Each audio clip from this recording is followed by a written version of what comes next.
Welcome to Let's Build Zelda. In this series I make custom stylized versions of famous Legend of Zelda landmarks. In this third installment I'm making Hyrule Castle Town.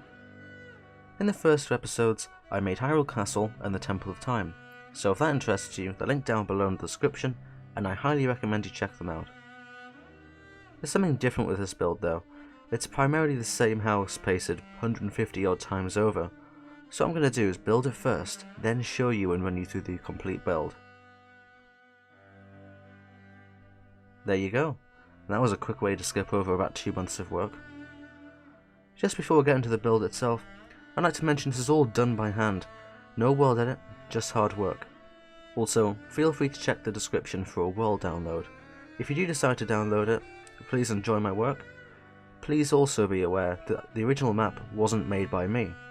It's called Frinmecta and was made by Clemenu. A link to the original map with no building on it will also be there. Now, let's get into the build. Perhaps the two most standout things about the build are Hyrule Castle and the Temple of Time. Again, if you're interested in seeing me build these things, the episodes are in the description. I won't be going through them today, but if you want to check them out, the links are there. The next biggest thing about this build is easily the house. It's basically the same design, pasted over and over again like I've said, but with some variations. You know, some are diagonal, some have a single story, some have extensions. I didn't include any interiors in the house apart from a select few, due to the fact that this build would have taken far longer if I'd added each interior floor, despite the fact that it wouldn't really add much to the build in general. Just in case you want to build this house, I'm going to head over to Creative World and do a little tutorial. If you don't want to stick around for that and want to continue with the rest of the build, just go to the timestamp that's on screen right now. Right now I'm going to show you how to build one of the houses found in Hyrule Castle Town. You're going to need these materials right here, so nothing too expensive. This is snow, it's got some stripped spruce wood, some bricks, spruce wood, stone bricks and spruce trapdoors, so nothing too special. First you're going to want to build up 4 blocks, and then you're going to want 5 blocks of snow, and then you're just going to build it up like so, so you leave room for a window. You will need some glass for this too, but I don't have that currently. Then you just do another one, and another set of 5 blocks, this time with a nice little hole for that. This will be the door. In here you can just add in some stripped spruce logs like so, and you've got yourself a nice door frame. Another pillar there. And now on the sides you're going to want to do 3 snow blocks, another pillar, 3 snow blocks, another pillar, and then just make more room for windows. These will be the windows on the side of your build. Now just replicate what you did on the other side, complete with the windows. All windows are optional in case you don't want to have them on any of the sides for whatever reason. Unless you want 2 doors, then put another door in, but I'm just going to have another window here. Of course you can edit this however you want to. I'm showing you the basic design which I used for the build itself. Fairly simple ground floor. Now what you're going to want to do is at the top of each of these pillars place some spruce stairs. They should only be on the largest side of the build. They shouldn't be on the smaller sides. So only like this, not on these sides. Now build up 5 blocks like that on each of the spruce stairs. Now connect up the bottoms of each of the pillars like so, just with some more spruce wood. Now mirror that at the top. Now we have this, you have a choice. You can either do the walls indented 1 block, like so, all snow, or you can have small wooden pillars that go up on either side of the snow, like that. It's up to you. I'm going to do this example with the wooden pillars.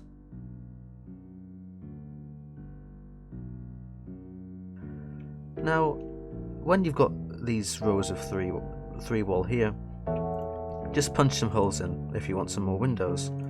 I don't recommend doing it on the ones with 2 wall, because that looks a bit weird and I'm not too keen on that. Now for the roof.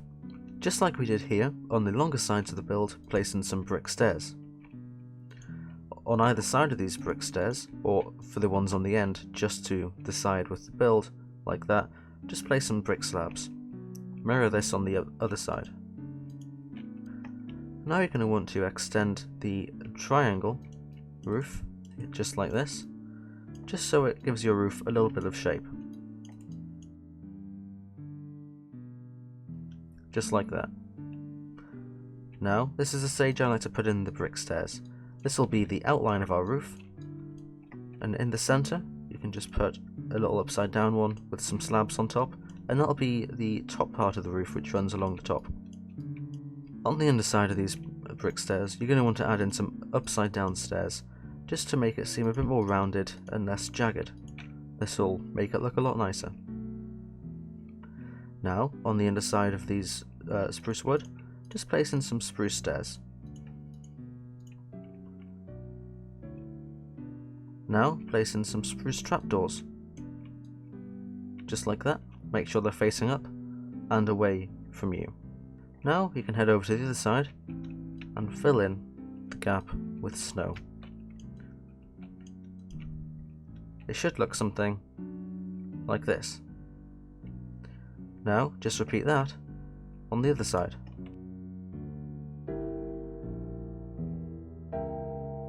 Now, if you want to, you can do it later if you want, but at this point, you're free to fill in the gaps between the stairs, just like this, to create your roof.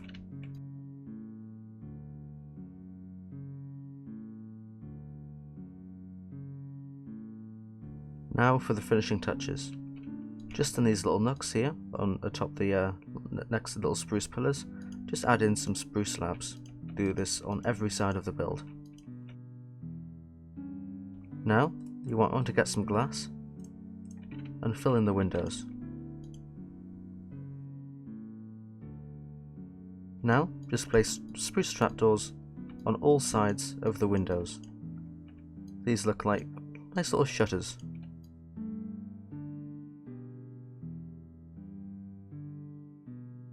And of course, you're going to want to finish off your build with the door. This leaves you with a nice interior space. You can decorate however you want. You can have as many floors as you want. You can extend the build upwards if you really want to. But there is your basic build done. Now there are some extra things you can do, such as adding a nice little window in the top.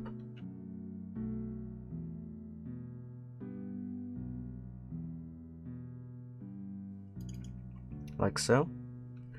Then you can add a little chimney or whatever you like, little garden, little pond, anything you would like. This is just the basic house design I used.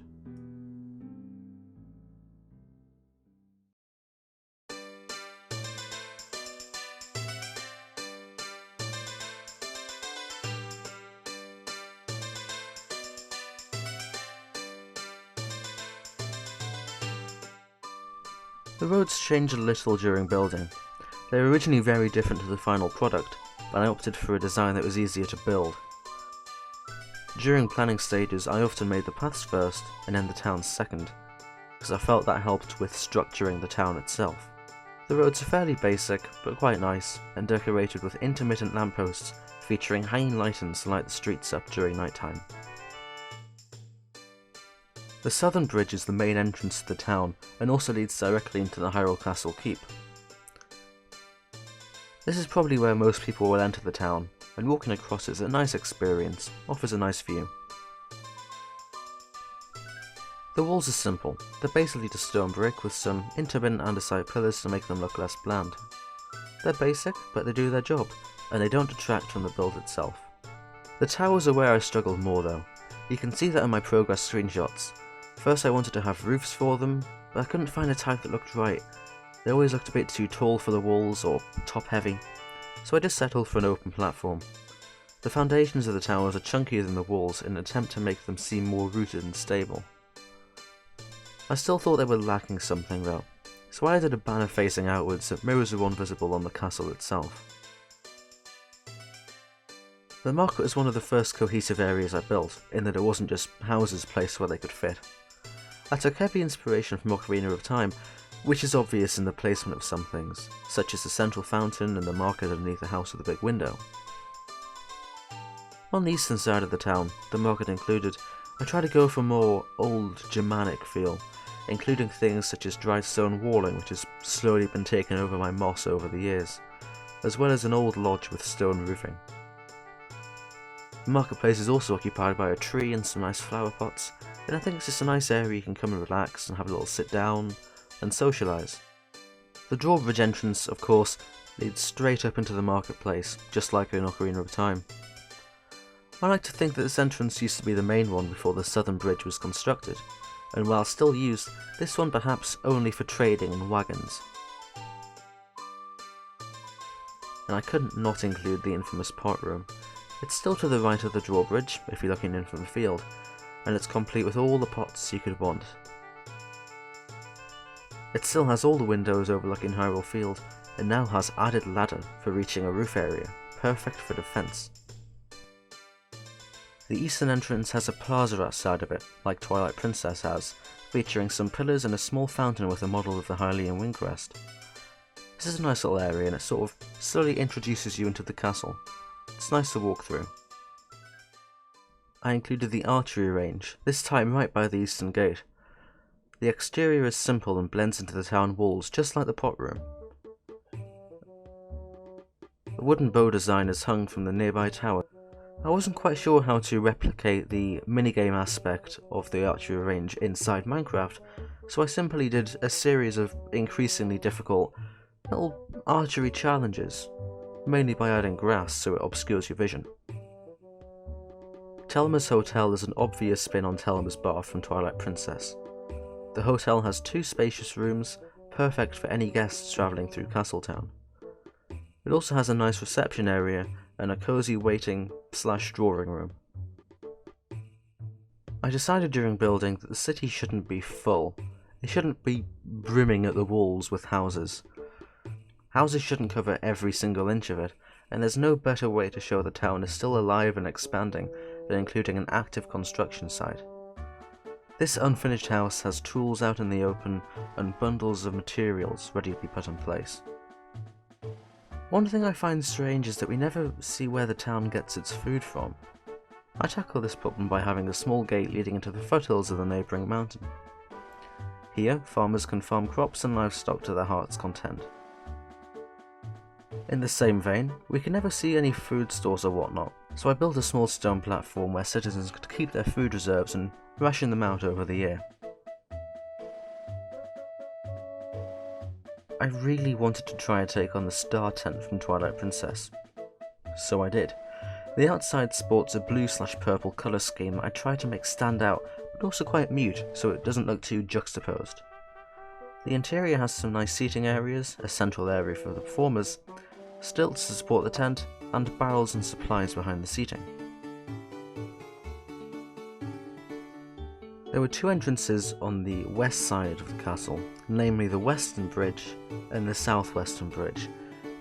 They really just fulfill their name in being bridges at that point on the compass. I can't really say anything else about them. They are bridges. The back streets of Hyrule Castle Town are a lively place, full of leagues of different shops and people, such as the Strange Sisters Potion Shop or Malon's Schoolhouse. Barrels are strewn around the place, and rainwater collects in some ditches.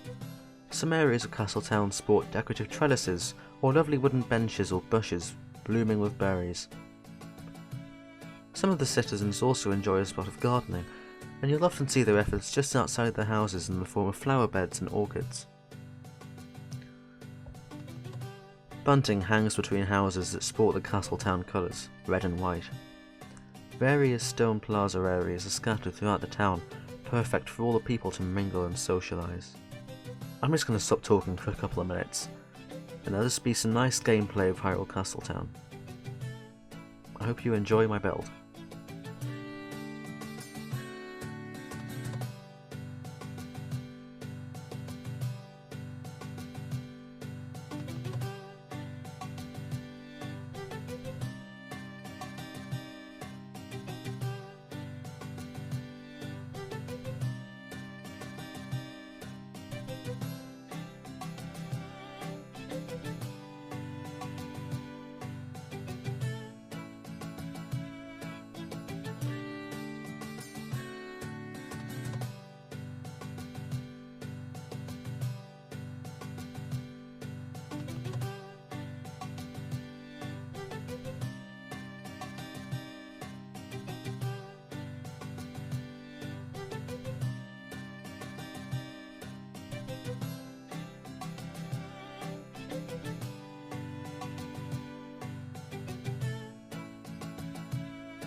If you're still here, I would like to close this video with a fun fact, or not so fun if you're a geography nerd like me. No game in this series shows enough people or houses for Hyrule Castle Town to technically be classified as a town. For a settlement to be classified as a town, it needs to have a population between 1 and 10,000. No iteration of Hyrule Castle Town has this many people, or shows enough houses to facilitate these people. I hear your cries. It's a game, they're not going to show all the houses. I rebut, no iteration has enough volume to contain enough houses to make up 1,000 people, unless each house has like 15 residents, which is unlikely. The only exception is Breath of the Wild, where we can't really be sure exactly how many houses were there. Still, I would argue there's not really enough space for 1,000 people, but I digress. I'm willing to let Nintendo off the hook on this one, since, well, Hyrule Castle Village doesn't really have the same ring to it, does it? Neither does Kakariko Hamlet. Thanks for watching, I hope you enjoyed, and as always, if you want to see future episodes, please don't forget to click below to subscribe to the official Spadecun YouTube channel. Next time I'll be building Laurel Castle for Halloween. Thank you to Hot Ice for the suggestion. For now though, this is the end of the script, so I am legally mandated to bid you all adieu.